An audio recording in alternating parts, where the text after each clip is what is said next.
Hello everyone. तो कैसे हैं आप सभी लोग। एक बार फिर से बहुत बहुत स्वागत है आप सभी का हमारे चैनल जीआरएम एजुकेशन हब में। तो बेटा आज आप सभी लोग जानते हैं कि हमारी सीरीज चल रही है और हमारा चैप्टर चल रहा है कौन सा, इलेक्ट्रिसिटी। क्या चल रहा है, इलेक्ट्रिसिटी चैप्टर चल रहा है। क्लास 10th का चैप्टर 12 है। क्या है, कौन सा चैप्टर है, चैप्टर 12 है। तो हम part 1, part 2, part 3 and part 4 में क्या कर चुके हैं, इसका थ्योरी कंप्लीट कर चुके हैं इस चैप्टर की। ठीक है, अब हम पार्ट 5 और पार्ट 6 में ये पार्ट 5 हम कल करवा चुके हैं और आज जो है पार्ट 6 लेकर आए हैं, जिसमें हम बचे हुए कुछ इंपॉर्टेंट न्यूमेरिकल्स लेकर आए हैं जो आपके एग्जाम में बहुत ज़्यादा इंपॉर्टेंट होने वाले हैं। ठीक है चलो, चलिए शुरुआत करने से पहले सभी लोग एक बार वीडियो को लाइक, कमेंट एंड शेयर कर दो बच्चे लोग, और हाँ ज़्यादा से ज़्यादा सब्सक्राइब कर लो।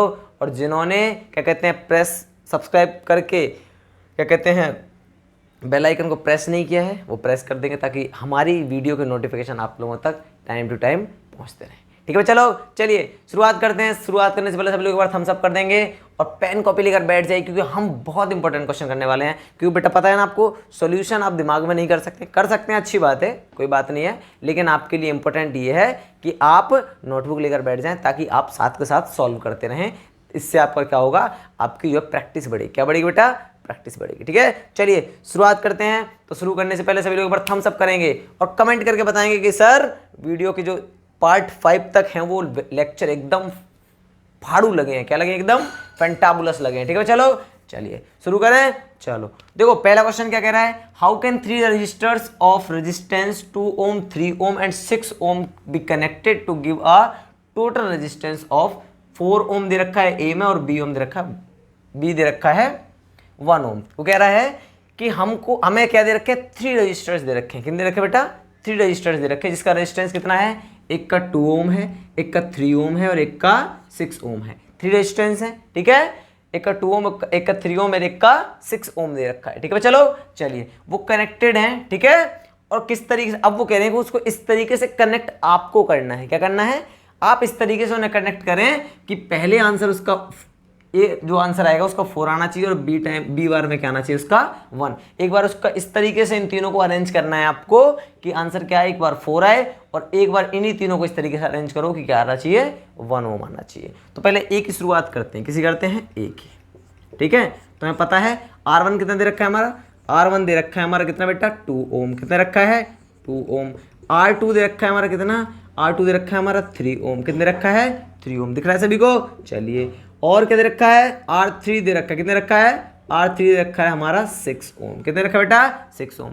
R1 दे रखा है 2, R2 3 और R3 6 ओम।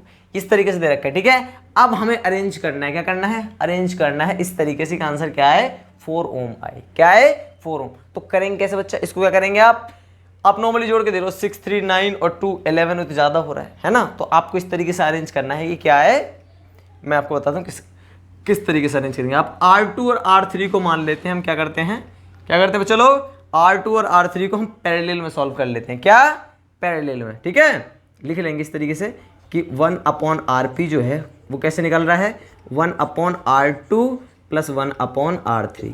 इसे सॉल्व कर लिया हमने किसमें, पैरेलल में। ठीक है चलो, चलिए 1/RP, क्या 1/RP इक्वल टू क्या हो जाएगा, 1/R2 कितने रखा है, 1/3 + 1/6। यहाँ तक समझ आएगा। यहाँ से आप एलसीएम ले लेंगे तो 1/RP इक्वल टू क्या निकलेगा बेटा, एलसीएम आएगा कितना, 6, 3 2 जा तो 2 1 जा 2, 6 1 जा 6 तो 1 इक्वल टू कितना जाएगा, 1/RP इक्वल टू हो जाएगा कितना, 3/2 और 1 3/6। यहाँ से अगर RP निकालें, यहाँ से डिवाइड कर लो, 3 2 जा 2 बार में गया, इसका आप रेसिप्रोकल करोगे तो RP बराबर क्या हो जाएगा, मतलब RP का मतलब ये है कि पैरेलल में चल रहे हैं। क्या चल रहे हैं, तो RP कितना निकला, अपना निकला है यहाँ 1/2, तो ये हो गया 2 ओम। कितना आ गया बेटा, 2 ओम। अब देखो ये पैरेलल वाला आ गया कितना, 2 ओम। तो अब आपको पता है, क्या पता है आपको, अब आपको पता है क्या, अगर इक्विवेलेंट निकालेंगे, इक्विवेलेंट का मतलब होता है टोटल निकालना है, क्या रिजल्टेंट निकालना है। रिजल्टेंट जो रेजिस्टेंस निकलेगा वो कितना निकलेगा, R1 को और RP को प्लस कर दो, कितना निकलो, R1 + RP। इसको प्लस कर देंगे तो कितना बैठेगा बेटा, ये बैठेगा R इक्विवेलेंट बराबर हो जाएगा कितना, R1 है 2 और RP निकला हमारा 2, तो 2 और 2 कितना हो गया बेटा, 2 और 2 हो गया हमारा 4 ओम। क्या हो गया, 4 ओम। It's answer. आया कि नहीं। इस तरीके से अरेंज करना। तो हम पहले के जो R2 और R3 पहले उसको क्या करेंगे हम पैरेलल में क्या करेंगे सॉल्व करेंगे, और जो R1 है उसको फिर हम दोनों किस में रख देंगे, सीरीज में रख देंगे। किस में रख देंगे, सीरीज में। मतलब पहले इन दोनों कर लो पैरेलल में, फिर जो रिजल्टेंट आए उन दोनों को हम किस में रख देंगे, सीरीज में। किस में रख देंगे, सीरीज में। तो आंसर आ जाएगा। आया समझ की नहीं, आया समझ की नहीं। तो ये तो हो गया हमारा क्या, ये हमारा हो गया ए पार्ट। यहाँ ना लिख के यहाँ लिख लेते हैं, ये हमारा ए पार्ट हो गया। ठीक है, यही अब कर लेते हैं बी पार्ट इसी का। बी पार्ट क्या कह रहा है, बी वाला कह रहा है कि 1 ओम लाना है। क्या लाना है हमारा, 1 ओम। तो सिंपली ये तो सिंपल हो जाएगा। तो किस तरीके से आप क्या करो, 1/RP लगा दो डायरेक्टली, या RP क्या, तो इक्विवेलेंट डायरेक्टली लिख दो। ठीक है, 1/R इक्विवेलेंट बराबर क्या हो जाएगा, 1/R1 plus 1/R2 plus 1/R3। मुझे डायरेक्टली पता चलेगा कि मैंने एलसीएम दिमाग में ले लिया। ठीक है, 6 आएगा और तीनों को ऐड करेंगे तो फिर क्या बैठेगा, 2 3 जा 3 2 2 1। ठीक है, देखो किस तरीके से 1 लाना है आपको। देखो 1/R इक्विवेलेंट चलता रहेगा। ठीक है भाई, चलो चलिए 1/R1, R1 कितना है, 2 है, प्लस 1/R2 कितना है, 3 है, प्लस 1/6। यहाँ तक समझ आया कि नहीं, आया कि नहीं, बिल्कुल सर आ गया। R इक्विवेलेंट बराबर हो जाएगा कितना, 1 ये हो जाएगा कितना, हो जाएगा 6। एलसीएम 6 आएगा, 2 3 जा 3 3 2 जा 2 1 और 6 1 जा 6 तो 1। ठीक है भाई, चलो तो 1/R इक्विवेलेंट कितना आएगा, टोटल जो रिजल्टेंट निकलने वाला है वो निकलना 3/2 5 और 1 6/6। तो 6 तो ये आ गया, 1 आ गया। अब 1 को अपोजिट रेसिप्रोकल भी कर दो तो भी क्या आने वाला है आपका, क्या आने वाला बच्चा, देखो क्या आने वाला है। आप क्या करोगे, 1 अप क्या कहते हैं, R इक्विवेलेंट जो आएगा इसको आप 1 को ही आप रेसिप्रोकल करोगे तो भी क्या आने वाला है आपका, 1 ही आने वाला है। तो 1 ओम आ गया। इसका मतलब इस तरीके से आपका क्या आने वाला है आंसर। तो आप क्या करेंगे, इसको आप करेंगे पहले, आप क्या करेंगे, जो ए वाला पार्ट है पहले आप उसको R2 और R3 को क्या करेंगे पैरेलल सॉल्व करेंगे, फिर जो आंसर आएगा उसको 1 वाले के साथ सीरीज में उसे कनेक्ट कर देंगे। ठीक है, ये जो है इन तीनों को आप पैरेलल अगर क्या कहते हैं सॉल्व कर देते हैं, और पैरेलल अगर रजिस्टर पैरेलली इस तरीके से लगा लेते हैं, मान लो। ठीक है, एक ये इसी तरीके से लगा हुआ पैरेलल। ठीक है, दूसरा वाला जो रेजिस्टेंस है वो इस तरीके से लगेगा। ठीक है, और तीसरा वाला जो है हमारा वो इस तरीके से। ठीक है, ये हमारा मान लो 2 ओम है, ये हमारा 3 ओम है, और ये हमारा 6 ओम है। इस तरीके से इसका डायग्राम बनेगा। अगर इसकी बात करें हम, किस वाले की, फर्स्ट वाले की बात करें, तो इसका डायग्राम किस तरीके से बना पता है बेटा, पहले कैसे बनेगा, पहले बनेगा, पहले किस तरीके बनेगा कि जो R2 और R3 है ना, क्या है बेटा, जो R2 और R3 है। ठीक है, देखो ये इसको कितने मान लेंगे, इसको मान लेंगे हम कितना, ये हमारा 3 ओम और ये हमारा 6 ओम। पहले हम इस तरीके से कनेक्ट करेंगे, फिर इसका जो सॉल्यूशन निकलेगा आरपी करके, फिर उसे हम क्या कर लेंगे, क्योंकि ये हमारा 2 पहले वाला ये 2 ओम हो जाएगा, और इसको जो सॉल्व करेंगे आएंगे तो ये भी 2 ओम हो जाएगा। तो बेटा देखो ये सीरीज में बना के नहीं, सीरीज में बना के नहीं, इसलिए हमने इसको ऐड कर दिया। तो कितना बेटा हमारा 4 ओम आ गया, और इसका जो आंसर आएगा वो तीनों को पैरेलल कर दोगे तो आंसर 1 ओम आ जाएगा। तो ये हमारा फर्स्ट क्वेश्चन सॉल्व हो जाता है। और अगर समझ आ गया है आप लोगों को तो कमेंट कीजिए कि हाँ एकदम समझ आ गया। जिसके समझ आ गया है वो लोग कमेंट करेंगे, और हाँ जिसका पहले आंसर आ गया था मेरे कैलकुलेट करने से पहले से भी, वो एक बार लाइक कर देंगे वीडियो को और शेयर कर देंगे ज़्यादा से ज़्यादा। चलिए सेकंड क्वेश्चन करते हैं सभी लोग। तो बेटा आप देखेंगे सेकंड क्वेश्चन क्या कह रहा है। सेकंड क्वेश्चन बहुत इंपॉर्टेंट है और बहुत बार एग्जाम में पूछा गया। ठीक है, तो अब आप लोग सेकंड क्वेश्चन को बहुत अच्छे तरीके से करना और अच्छे तरीके से इसका रिवाइज करेंगे और इस क्वेश्चन को करेंगे। ठीक है, चलो चलिए सेकंड क्वेश्चन क्या कह रहा है, कह रहा है एन इलेक्ट्रिक, क्या कह रहा है बेटा, एक इलेक्ट्रिक रेफ्रिजरेटर है। क्या है, एक इलेक्ट्रिक रेफ्रिजरेटर है। ठीक है, रेफ्रिजरेटर, उसकी रेट क्या है, उसकी rate rated 400 watt, operates 8 hour per day. एक रेफ्रिजरेटर है, एक फ्रिज है। क्या बेटा, हमारे घर में फ्रिज होता है, आपके घर में फ्रिज है, सभी लोग पीते हो, ठंडा पानी पीते हो कि नहीं पीते हो, पीते हो कि नहीं पीते हो। कहीं रेफ्रिजरेटर का मतलब ना पता होने वाला है, नहीं पता सबको होगा, सीबीएसई वाले बच्चे एसएससी वाले बच्चे सबको पता है ना। चलिए रेफ्रिजरेटर कितना है, एक रेफ्रिजरेटर है जिसकी पावर दे रखी है कितनी, 400 वॉट दे रखी है, और वो पर डे जो है वो 8 घंटे चलता है। कितने दिन चलता है, कितना टाइम चलता है, 8 आवर पर डे। एक दिन में 8 घंटे वो क्या चल रहा है, फ्रिज चल रहा है। अब कह रहा है what is the cost of the energy to operate it for 30 days at ₹3 per kilowatt hour. वो कह रहा है कि अगर वो 30 दिन चलेगा और अगर पर क्या कहते हैं पर KWH मतलब किलोवाट आवर, मतलब पर रीडिंग, KWH क्या होती है, किलोवाट आवर का मतलब एक यूनिट बराबर होती है ना, कॉमर्शियल यूनिट, हाँ या ना, जो हमारे घर में रीडिंग आती है ना उसकी एक यूनिट बराबर वो क्या होती है, 1 किलोवाट आवर ही तो होती है। तो कह रहा उसकी जो 1 यूनिट की जो वैल्यू है, 1 किलोवाट आवर की जो वैल्यू है, जो कॉस्ट है वो कितनी है, ₹3 है, ₹3 पर यूनिट है, तो वो 30 दिन चलता है फ्रिज, ठीक है। और एक दिन में वो 8 घंटे चल रहा है, उसकी कितनी दे रखी है, पावर दे रखी है 400 वाट। तो वो कह रहा है कितना कॉस्ट पड़ेगा महीने भर में सिर्फ उस फ्रिज के ऑपरेट करने में, ठीक है। चलो समझ आया क्वेश्चन। एक फ्रिज है, उसकी पावर दे रखी है 400 वाट और वो एक दिन में 8 घंटे चलता है। 30 दिन में कितना चलेगा? अगर एक यूनिट की एक यूनिट जो है वो ₹3 की पड़ती है, ₹3 पर यूनिट बिजली का बिल आता है, ठीक है। चलो करें समझ में, अब आ गया समझ में क्वेश्चन, ठीक है, समझ आ गया। चलो अच्छा सवाल है, अच्छा क्वेश्चन है, सभी लोग करेंगे, ध्यान से करेंगे। और ये एग्जाम में, बोर्ड में एग्जाम में पूछा गया है कई बार क्वेश्चन, ठीक है। चलो चलिए, तो क्या क्या दे रखे हैं, पहले हम जो दे रखे हैं वो चीजें लिख लेंगे। क्या दे रखा है? पावर दे रखी है हमें, कितनी पावर दे रखी है, कितनी, मैं डायरेक्टली वॉट डाल दे, देख रहे हो, क्योंकि पावर की यूनिट क्या होती है बेटा, वॉट होती है। मैंने उसने बताया थी कि वॉट का मतलब होता है वॉट लग, कहते हैं ना वॉट लग गई, वॉट लग गई मतलब तुम्हारी एनर्जी को क्या पर टाइम के अकॉर्डिंग एनर्जी को क्या किया गया है, यूज किया गया है, तो तुम्हारी वॉट लगा दी गई है। चलो तो P बराबर कितने रखा है, 400 वॉट दे रखा है कि नहीं। चलो टाइम कितना दे रखा है उसने, और क्या दे रखा है उसने दे रखा है टाइम, कितने रखा है, पर आवर। तो हमें ये वाला टाइम लिखने की जरूरत नहीं है। वो कह रहा है कि कितने टाइम चल रहा है, एक दिन में 8 घंटे चल रहा है। तो देखेंगे बच्चा लोग, सिर्फ पावर हम लिखेंगे अभी। अब क्या करेंगे, हम लिखेंगे द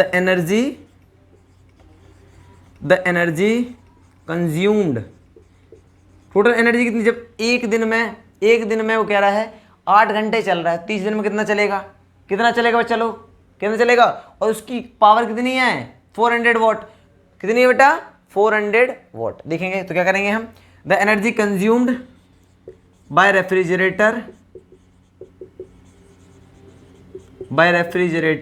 ठीक है, इन 30 डेज, 30 दिन में कितना, 30 दिन में कितना। अब आपको पता होगा, क्या पता है आपको कि जब उसे पता है आपको कि 400 वॉट की क्या है, वो क्या है, 400 वॉट क्या है, उसकी पावर है, आया ना। पर डे कितना चल रहा है, 8 आवर पर डे चल रहा है कि नहीं चल रहा, 8 आवर पर डे चल रहा है कि नहीं चल रहा।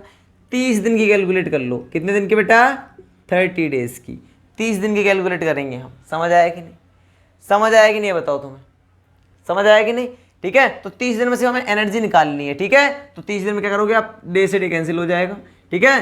तो ये कितने देगा, 4 × 8 करेंगे, 8 4 जा 32 × 3 कर लो मल्टीप्लाई, कितना बेटा 8 3 24 कर लो, या फिर 24 × 4 तो हो जाएगा कितना, 96, कितना बेटा 96, ठीक है। और 1 2 3 0 लगा दो तो 96,000 क्या, वॉट आवर, क्या बेटा, वॉट आवर। और इसी को अगर हम किसमें कन्वर्ट कर दें, किसमें, किलो वॉट आवर में, तो 96,000 से डिवाइड कर दो, कितना हो जाएगा, किलो वॉट आवर। समझ आया कि नहीं, यहाँ तक समझ आ गया कि नहीं। तो एक क्या कहते हैं, 30 दिन में आपकी इतनी यूनिट, मतलब 96 यूनिट जो है रेफ्रिजरेटर पी जाएगा, ठीक है, उतना इसका कंज्यूम कर लेगा एनर्जी को, ठीक है, एक दिन में कर रहा है, ठीक है।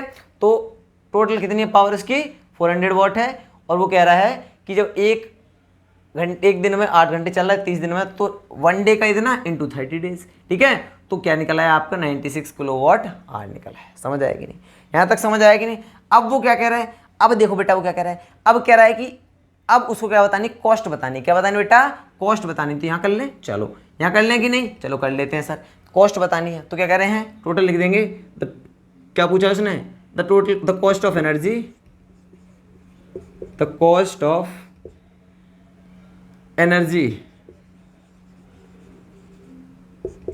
टू, शॉर्ट में लिख दें, to operate refrigerator in 30 days. कितनी लगेगी टोटल एनर्जी, तो पता है आपको, जब पता चल गया आपको कि 96 टोटल यूनिट है, कितनी है 96, 30 दिन में निकली है ना। और कॉस्ट कितनी रखी है, ₹3, कितनी रखी है 3, तो इसे मल्टीप्लाई कर लो, कितना बार बैठेगा, 3 6 जा 18, ₹288, कितना ₹288, मतलब 288 रुपए की जो है वो बिजली खर्च कर देगा। कौन, एक फ्रिज, कौन बेटा, फ्रिज। समझ आ गया, तो ये आपका पहला आंसर है, ठीक है। आंसर समझ में आया, क्वेश्चन समझ आया कि नहीं, क्वेश्चन समझ आया कि नहीं, आ गया। चलो नेक्स्ट क्वेश्चन करें बेटा लोग, चलो। अब वो कह रहा है कि when a 12 volt battery is connected across an unknown register. वो कह रहा है कि एक क्या है, 12 वोल्ट बैटरी है जो कि कनेक्ट है किससे, अननोन रजिस्टर से कनेक्ट है, there is a current of 2.5 milli ampere in the circuit, तो find the value of resistance of the resistor. पहले क्या दे रखा है बेटा, आपको दे रखा है वोल्टेज दे रखा है, तो निकलो 12 वोल्ट की बैटरी दे रखी है, बिल्कुल दे रखी है। एक अननोन रजिस्टर है, नहीं पता कितना है रजिस्टर, वो उससे कनेक्ट है, ठीक है। There is a current of, current दे रखा है आपको कितना, तो आई दे रखा है आपको, क्या दे रखा है आई, तो 2.5 मिली एम्पियर। अब जब मिली एम्पियर की बात आ जाए तो इसे एम्पियर में कन्वर्ट करेंगे, तो क्या करेंगे 2.5 का मल्टीप्लाई कर दे 10 की पावर -3 एम्पियर से, तो इसे, ठीक है, तो ये एम्पियर हो जाएगा, ठीक है बच्चा लोग। मिली एम्पियर को हमने एम्पियर में कन्वर्ट कर लिया, ठीक है। अब वो कह रहा है रेजिस्टेंस फाइंड करो, क्या फाइंड करना है, रेजिस्टेंस। तो R बराबर होता है क्या, V/I। ओम भैया दे गए थे, V/I, चलो देख गए थे, बिल्कुल देख गए थे। V कितनी है बेटा आपकी, V है 12, और I कितनी है आपकी 2.5 इंटू 10 की पावर -3। यहाँ तक समझ में आया। अब आपको पता है बेटा, क्या पता है कि 10 की पावर -3 है, नीचे ऊपर जाएगी तो प्लस की हो जाएगी, तो 12 इंटू 10 की पावर 3 अपॉन में 2.5। यहाँ से अगर कैंसिल आउट करेंगे, इस पॉइंट को कैंसिल आउट करेंगे तो यहाँ एक और जीरो लग जाएगा, हाँ या ना। यहाँ तक समझ आया, एक और जीरो लग गया, ठीक है। तो हम इसको ऐसे लिख सकते हैं, यहाँ 10 की पावर 4 हो जाएगा ना ये, तो 10 की पावर को 100 इंटू 100 लिख सकते हैं, नहीं लिख सकते हैं, लिख सकते हैं कि नहीं, बिल्कुल लिख सकते हैं सर। तो ऐसे लिख दो इसे 12 इंटू 100 इंटू 10 की पावर 2 लिख दो, तो 2 ये हो गई, इसका हमने इसे दे दिया एक, और यहाँ पर हमने इसे क्या कर दिया, 100 कर दिया। हाँ बात वही है, समझ आया कि नहीं। देखो क्या समझ आया, इसकी 10 की पावर 4 हो जाती, ये भी तो 10 की पावर 4 है, 10 की पावर 2 यहाँ आ गया, और 10 की पावर 2 यहाँ हो गया, ये 100 हो गया, और ये भी 100 है, 10 10 100। बट यहाँ हमने इसलिए किया ये क्योंकि 25 से डायरेक्टली कट जाएगा, 25 4 टाइम्स में 100 कट जाएगा, ठीक है। 25 चौक कितना होता है, 100 होता है बेटा। चलिए ये क्या होगा, जब ये आ गया तो अब 4 का मल्टीप्लाई नॉर्मली कर लो। अब देखो 4 12 4 जा 48 इंटू 10 की पावर 2, या तो ये लिख लो, अगर और पॉइंट में लिखना है अंदर की साइड, चलो तो 4.8 इंटू 10 की पावर 3, क्या निकाला उसने, R, तो इतना आया आपका रेजिस्टेंस। क्या है बेटा, रेजिस्टेंस। क्या आ गया, रेजिस्टेंस। तो ये आपका आंसर है, क्या है बेटा, इतना ओम आपका रेजिस्टेंस। समझ आया कि नहीं, समझ आया कि नहीं। अगर समझ आया है तो वीडियो को लाइक कर देंगे, जल्दी कमेंट करेंगे सर समझ में आ गया। हम नेक्स्ट क्वेश्चन शुरू करते हैं, ठीक है बच्चा। चलिए तो बेटा अब हम 4th क्वेश्चन देखेंगे, क्या देखेंगे, 4th क्वेश्चन क्या कह रहा है। देखिए बेटा क्वेश्चन कह रहा है, हाउ मेनी 176 ओम रजिस्टर्स, अच्छा, in parallel are required to carry 5 ampere on a 220 volt line. वो कह रहा है कि कितने रजिस्टर जो होंगे बेटा, क्या होंगे, कितने रजिस्टर पैरेलल में लगे होंगे, ठीक है। चलो पैरेलल की बात तो हम बाद में देखेंगे। वो कह रहा है कि 176 ओम रजिस्टेंस है, इतने ओम में कितने रजिस्टर होंगे to carry 5 ampere on a 220 volt line. वो कह रहा है कि अगर क्या दे रखा है, करंट दे रखा है, कितना करंट हो, 5 एम्पियर का फ्लो हो रहा है किसी भी सर्किट में, ठीक है। चलो चलिए वोल्टेज कितना है, 220 वोल्ट है, ठीक है। वो कह रहा है कि टोटल जो रेजिस्टेंस दे रखा है वो कितना दे रखा है, 176 ओम दे रखा है। तो इसमें कितने रजिस्टर बन जाएंगे अगर हम इसको कैलकुलेट करेंगे तो, ठीक है, कितने। अब देखो क्योंकि हमारी ये लाइन में कितना निकल जाएगा, R इज इक्वल टू, ठीक है, टोटल रजिस्टर इतना दे रखा है, टोटल रेजिस्टेंस दे रखा है इतना, ठीक है। अब वो कह रहा है कि कितने रजिस्टर जो हैं वो इससे कैलकुलेट करेंगे हम, तो कितने रजिस्टर निकलेंगे इसके अकॉर्डिंग, ठीक है। तो कैलकुलेट करेंगे कितने निकलेंगे। R इज इक्वल टू कितना निकला बेटा, R इज इक्वल टू हो जाएगा क्या, I इज इक्वल टू पता है आपको, V अपॉन क्या होता है, I होता है, हाँ या ना, हाँ या ना, ठीक है। टोटल इतना है, पहले एक रेजिस्टेंस निकालने हैं अगर हम, कि एक रजिस्टर का रेजिस्टेंस इतना है, तो इतने रजिस्टेंस में कितने रजिस्टर हो जाएंगे, ठीक है। चलिए तो R इज इक्वल टू क्या हो जाएगा, V अपॉन I, तो V कितना है 220 अपॉन में 5, ठीक है। क्रॉस क्या कहते हैं, डिवाइड करेंगे कितना बैठेगा, 5 4 20 और 5 4 20, तो 44, क्या आ गया, 44 ओम आ गया। कितना आ गया बेटा, 44 ओम आ गया, ठीक है। अब वो कह रहा था, क्या कह रहा था, वो कह रहा था 176 ओम में कितने रजिस्टर बन जाएंगे ऐसे, तो बना लो बेटा, कितना हो जाएंगे। देखो क्योंकि वहाँ पता है टोटल रजिस्टर कितना है, नंबर ऑफ रजिस्टर निकालना है, क्या निकालना है, इसने बोला है ना, how many 176 ohm resistors, number of resistors, number of resistors कितने हो जाएंगे बेटा। तो क्या करोगे, 176 को डिवाइड कर दोगे किससे, 44 से, किससे, 44 से डिवाइड करो, कितनी बार हो जाएगा, 44 इंटू शायद 4 बार में चला जाए, 4 4 16, 4 16 ओवर 17। ठीक है बेटा, कितनी बार में 4, तो 4 रजिस्टर बनेंगे। कितने बनेंगे बेटा 176 ओम में कितने रजिस्टर बन जाएंगे 4 रजिस्टर बनेंगे। कितने ओम के 44 ओम के, तो हो जाएंगे कितने 4। नंबर ऑफ रजिस्टर कितने हो जाएंगे 4। आंसर आ गया। क्या आ गया बेटा आंसर आ गया। समझ आ गया कितना अच्छा क्वेश्चन है ना, इजी भी और क्या है कैसा है बहुत ज़्यादा शानदार और इंपॉर्टेंट है। ठीक है चलो चलिए नेक्स्ट करते हैं। ठीक है, so how you would connect 3 resistors each of resistance 6 ohm so that the combination has a resistance of 9 ओम।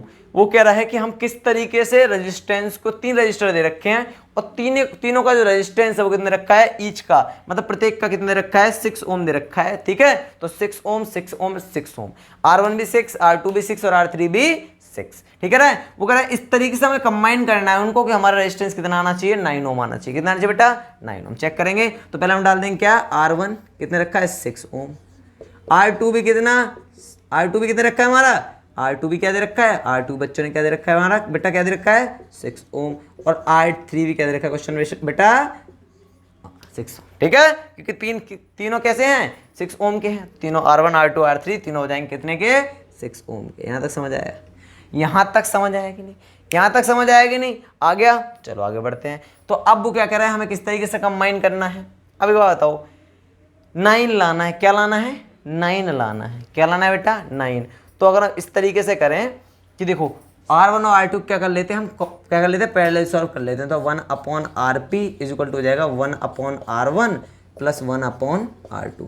ठीक है, इसलिए लिख दिया करो कि we are combining R1 and R2 in parallel, then ये होगा। ठीक है, जो भी है, पर इतना स्पेस नहीं है तो हम आपको समझा रहे हैं। ठीक है चलो चलिए, तो कितना हो जाएगा 1/RP बराबर कितना हो जाएगा, ये हो जाएगा 1/RP इज इक्वल टू हो जाएगा कितना 1/R1 मतलब 6 प्लस 1/6। कोई डाउट है अब तक, कोई डाउट नहीं सर, आगे बढ़ें। चलो 1/RP इज इक्वल टू कितना हो जाएगा बेटा, ये हो जाएगा आपका 1/6 और 1/6 तो कितना जाएगा 2/6, 2 3 जा कितना जाएगा 2 3 1/3, और RP जब इसको रेसिप्रोकल करोगे तो ऊपर हो जाएगा कितना हो जाएगा 3 ओम। कितना हो गया 3 ओम। हुआ कि नहीं, जब ये 3 ओम हो गया अब क्या करना है, आपको ये उसी तरीके का डायग्राम हो गया। देखो बेटा इस तरीके का, किस तरीके से, एक ही ओम है,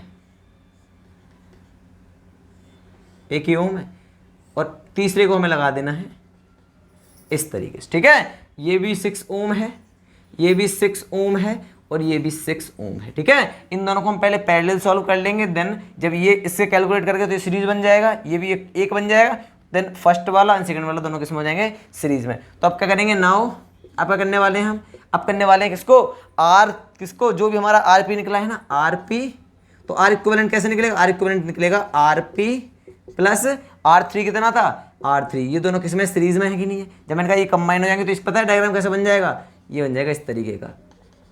ठीक है, ये बन गया कितना, ये 3 ओम बन गया और ये हमारा 6 ओम। समझ आया कि नहीं, इस तरीके का डायग्राम बन जाएगा कब, जब सीरीज की बात होगी। तो अब क्या करेंगे RP बराबर कितने रखा है, RP आ गया 3 और R3 कितने रखा है 6, तो 6 और 3 कितना हो गया 9 ओम। इस तरह क्वेश्चन मैं भी करवा भी चुका हूँ आप लोगों को, तो हमारा ये क्वेश्चन का आंसर क्या आ गया 9 ओम। तो इस तरीके से आपका ये क्वेश्चन भी सॉल्व हो जाता है, और ये आपका एनसीईआरटी का डायरेक्टली क्वेश्चन पूछा जाता है और इंपॉर्टेंट क्वेश्चन है। ठीक है, तो सभी लोग नोट डाउन कर लेंगे, और जिन्होंने अभी तक चैनल को सब्सक्राइब नहीं किया है सब्सक्राइब करके बेल क्या कहते हैं बेल आइकन को प्रेस कर लेंगे।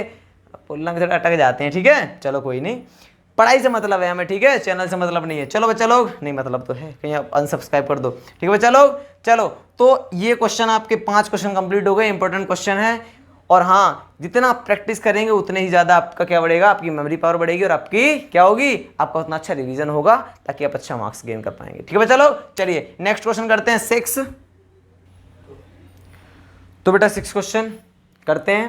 ठीक है, 6 क्वेश्चन क्या कह रहा है, इंपॉर्टेंट क्वेश्चन है और लास्ट क्वेश्चन है। ठीक है, इसके बाद हम चैप्टर क्या लाने वाले हैं, magnetic effect of electric current का मैग्नेटिक इफेक्ट चैप्टर लाने वाले हैं। ठीक है, फिजिक्स का सेकंड चैप्टर। ठीक है, सेकंड नहीं है but according to physics second chapter है। ठीक है, पहले इलेक्ट्रिसिटी पढ़ेंगे, फिर पढ़ेंगे हम magnetic effect of electric current. ठीक है चलो चलिए, तो सेकंड क्वेश्चन पढ़ेंगे, 6 क्वेश्चन पढ़ेंगे आप सभी लोग। An electric motor takes 5 ampere from a 220 volt line. वो कह रहा है क्या दे रखा है, पहले इसे लिख लो, क्या दे रखा है, एक इलेक्ट्रिक मोटर है जो क्या 5 एम्पियर ले रही है कहाँ से, 220 वोल्ट लाइन से। तो क्या दे रखा है, पहले तो हमें करंट दे रखा है, क्या दे रखा है बेटा, करंट कितना दे रखा है, 5 एम्पियर। क्या दे रखा है, 5 एम्पियर। और क्या दे रखा है, कितनी लाइन दे रखी है, कितने वोल्टेज की, कितने की दे रखी है, 220 वोल्ट। कितने की दे रखी है, 220 वोल्ट की। कितने रखी है, 220 वोल्ट की। ठीक है, अब देखो, determine the power of the motor and energy consumed in 2 our.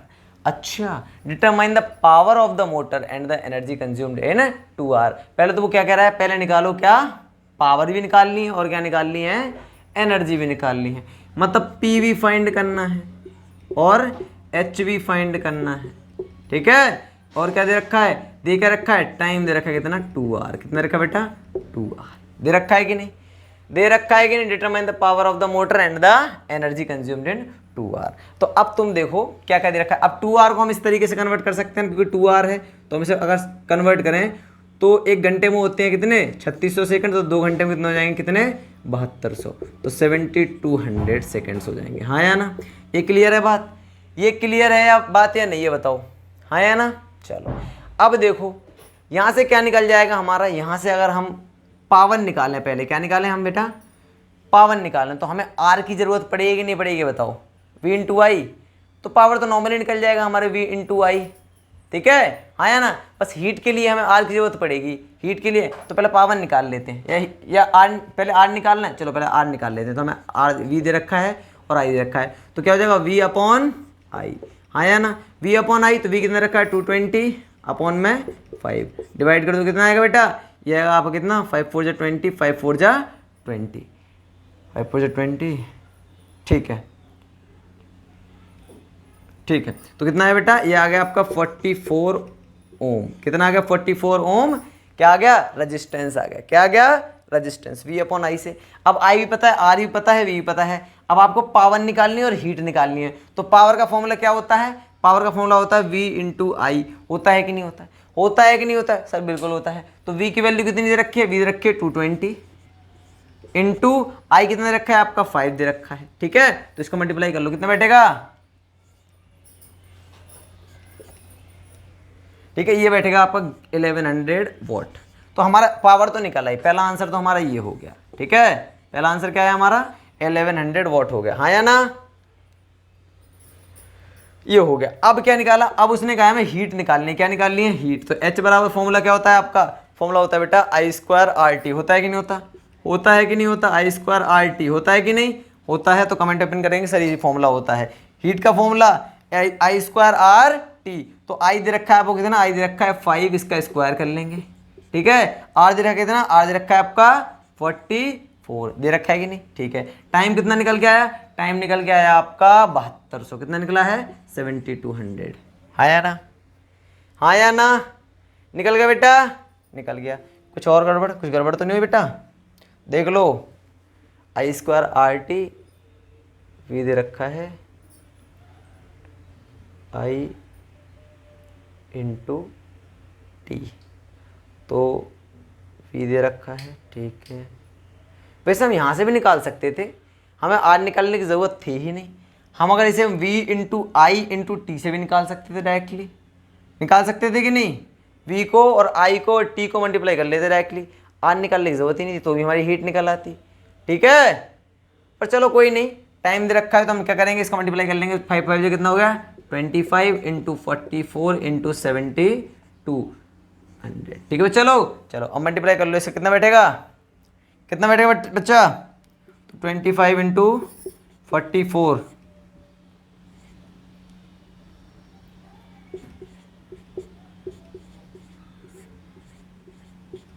ये 1100 तो आपका ये आ गया, कितना आ गया,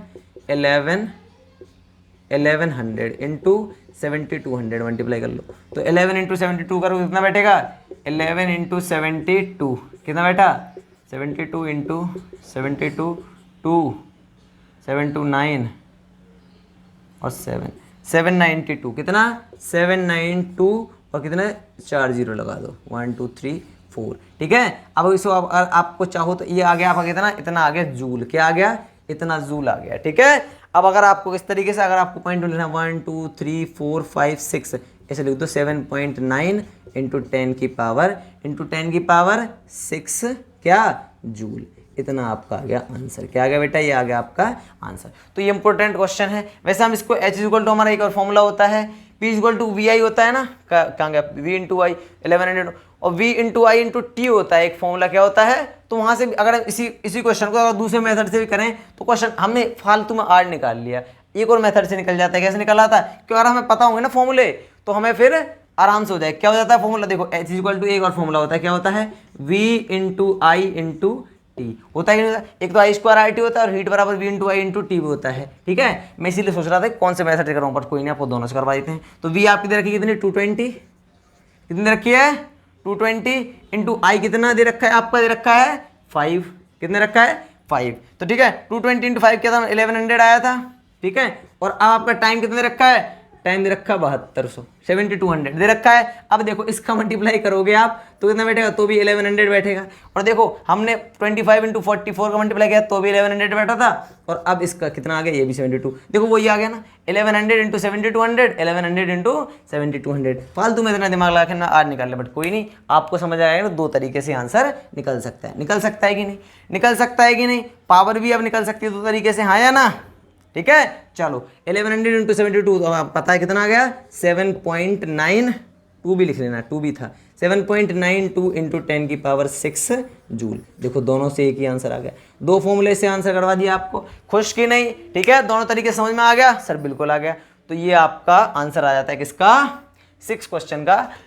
तो अब आपका काम क्या है? ये हमारे इलेक्ट्रिसिटी चैप्टर 12 फिनिश हो चुका है बच्चे लोग। ठीक है, अब आपका काम है कि मेहनत से, लगन से जितने भी नोट्स करवाए हैं वो सारे नोट्स आप कवर करेंगे, और जितने भी न्यूमेरिकल्स करवाए हैं पार्ट 5 एंड पार्ट 6 में, उन सभी को प्रिपरेशन करिए, प्रैक्टिस करिए। और जितनी ज़्यादा आप प्रैक्टिस करेंगे उतनी ही ज़्यादा क्या होगा? आपका अच्छा रिजल्ट बनने वाला है। और सभी लोग ध्यान से मेहनत करके सब करेंगे। ठीक है, चलो चलो। तो मुझे जाते जाते एक शेर याद आ रहा है, आप लोग सुनेंगे। ठीक है, चलो शेर है, शेर तो भूल ही गए, बंद करिए। तो बेटा आप सभी के लिए एक शेर याद आ रहा है, बहुत अच्छा शेर है, मैंने खुद लिखा है आपके लिए। बस 2 लाइन है पर आपको बहुत ज़्यादा मोटिवेट करने वाली लाइन है। क्या है? सुनिएगा सभी लोग। कि डरेंगे ना किसी से हम, डरेंगे ना किसी से हम। किसी से मतलब किसी भी परेशानी से, किसी भी मुसीबत से नहीं डरना है, बस अपनी पढ़ाई पर फोकस करना है। तो सुनिए कि डरेंगे ना किसी से हम, हर एक डर को भगाना है। डरेंगे ना किसी से हम, हर एक डर को भगाना है। और जो कहते हैं ना कर पाए, वही करके दिखाना है। जो लोग कहते हैं कि तू नहीं कर पाएगा, हमें वही करके दिखाना है। तो दोबारा सुनिए इस शेर को, कि डरेंगे ना किसी से हम, हर एक डर को भगाना है। डरेंगे ना किसी से हम, हर एक डर को भगाना है। और जो कहते हैं ना कर पाए, वही करके दिखाना है। तो बहुत बहुत शुक्रिया बेटा आप सभी का। मिलते हैं अगली वीडियो में, तब तक के लिए बाय बाय, टेक केयर। और हाँ, अपने स्वास्थ्य का ख्याल रखिए, हेल्थ का ख्याल रखिए, और स्वस्थ बने रहिए, क्योंकि इस टाइम पर आई फ्लू वगैरह बहुत फैल रहा है। तो लोगों से थोड़ा सा दूर रहिए, पर अपने स्वास्थ्य का सबसे पहले ख्याल रखिए। ठीक है, चलिए जाने से पहले एक बार सभी लोग वीडियो को लाइक, कमेंट एंड शेयर कर देंगे। अगर शेयर अच्छा लगा हो तो कमेंट में जरूर बताइएगा कि बहुत अच्छा शेयर लगा है, आपके लिए कोई नया शेयर लेकर आएंगे। ठीक है, चलिए इस वीडियो को यहीं पर समाप्त करते हैं। और जाने से पहले एक बार सभी लोग वीडियो को लाइक जरूर करके जाइएगा। जिन्होंने चैनल सब्सक्राइब नहीं किया, सब्सक्राइब कर वो क्या करेंगे? बेल आइकन को प्रेस करेंगे, और एक बार थम्स अप करके जरूर जाएंगे। थैंक यू सो मच बेटा आप सभी को।